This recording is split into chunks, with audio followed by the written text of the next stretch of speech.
ವಸತಿ ನಿಲಯಗಳ ವಿದ್ಯಾರ್ಥಿಗಳಲ್ಲಿ ಸವಿನಯ ಕೋರಿಕೆ. ಹೊರಗಡೆಯಿಂದ ಬಂದಂತಹ ಅತಿಥಿಯಲ್ಲಿ ಖಾಲಿ ಇರುವ ಸ್ಥಳಗಳನ್ನ ಹೋಗಿ ಕುಳಿತುಕೊಳ್ಬೇಕೆಂದು ತಮ್ಮಲ್ಲಿ ಸವಿನಯ ಕೋರಿಕೆ. ವಸತಿ ನಿಲಯ ಮತ್ತು ವಸತಿ ಶಾಲೆಗಳ ವಿದ್ಯಾರ್ಥಿಗಳು ನನ್ನ ಹೆಸರು ಪ್ರವೀಣ್ ಕುಮಾರ, ಗುಲ್ಬರ್ಗಾ ವಿಶ್ವವಿದ್ಯಾಲಯ.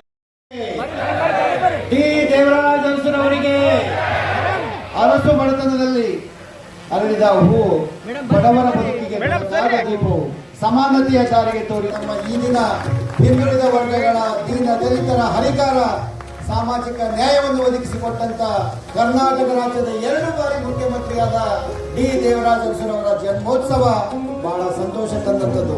ಇವತ್ತು ಅನೇಕ ವಿದ್ಯಾರ್ಥಿಗಳ ಶೈಕ್ಷಣಿಕ ಪ್ರಗತಿ ಏನಾದರೂ ಇದೆ. ಬಡ ವಿದ್ಯಾರ್ಥಿಗಳು ಇವತ್ತು IAS ಆಗಿದ್ದಾರೆ,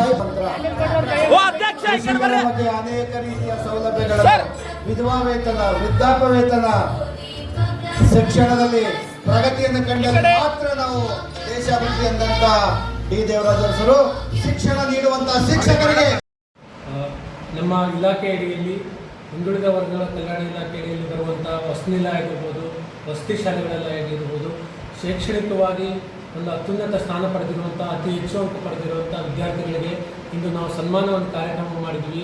ಏನಂತಂದರೆ ಮುಂದಿನ ದಿನಗಳಲ್ಲಿ ಇನ್ನೂ ಹೆಚ್ಚಿನ ಒಂದು ಇದೇ ರೀತಿ ಮಕ್ಕಳು ಒಂದು ಫಲಿತಾಂಶ ತರಲಿ ಅಂತ ಒಂದು ಉತ್ತೇಜನ ತರೋದಕ್ಕೋಸ್ಕರ ಅವರಿಗೆಲ್ಲ ಸನ್ಮಾನ ಮಾಡಿದ್ದೀವಿ.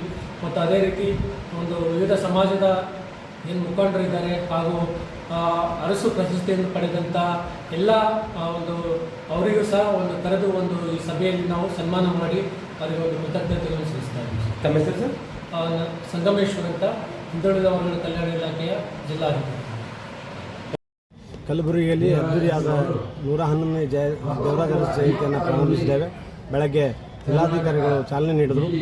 ನಾವು ವಿವಿಧ ತಂಡಗಳೊಂದಿಗೆ ಮೆರವಣಿಗೆ ಮಾಡಿಕೊಂಡು ಬಂದು ರಂಗಮಂದಿರದಲ್ಲಿ ಪ್ರಾರಂಭಗೊಂಡಿದೆ. ಜನಪ್ರತಿನಿಧಿಗಳು ವಿಧಾನಸೌಧದಲ್ಲಿ ಕಾರ್ಯಕ್ರಮ ಮಾಡಿದ್ರೆ ನಾವೆಲ್ಲರೂ ಇಲ್ಲಿ ಸಮಾಜ ಬಾಂಧವರು, ಸಮುದಾಯದ ಜನ ಜೊತೆ ಇಲ್ಲಿ ಕಲಬುರಗಿಯಲ್ಲಿ ಮಾದರಿ ರೀತಿಯಲ್ಲಿ ನಾವು ಕಾರ್ಯಕ್ರಮವನ್ನು ಮಾಡ್ತಾ ಇದ್ದೇವೆ. ಅಪರ ಜಿಲ್ಲಾಧಿಕಾರಿಗಳು ಉದ್ಘಾಟನೆ ಮಾಡಿದ್ದಾರೆ. ಜನಪ್ರತಿನಿಧಿಗಳಲ್ಲಿ ಮಾಜಿ ಮೇಯರ್ ಆದಂಥ ಚಂದ್ರಿಕಾ ಪರಮೇಶ್ವರ್ ಉದ್ಘಾಟನೆಗೊಳಿಸಿದ್ದಾರೆ. ಯಾವುದೇ ಒಂದು ಶಕ್ತಿ ಬರಬೇಕಾದ್ರೆ ಮಹಿಳೆಯಿಂದಲೇ ಪ್ರಾರಂಭ ಮಾಡಬೇಕು ಅಂತ ಇಲ್ಲಿ ಕಲಬುರಗಿಯಲ್ಲಿ ಮಹಿಳೆಯಿಂದ ಉದ್ಘಾಟನೆಗೊಂಡಿದೆ. ಈ ಶಕ್ತಿ ದೇವರಾಜ ಅರಸರಂತೆ ಇಲ್ಲಿ ಮುಂದಿನ ಪೀಳಿಗೆಯಲ್ಲಿ ಬರಲಿ ಅಂತ ಆಶಿಸಿ ಎಲ್ಲರಿಗೂ ಧನ್ಯವಾದ.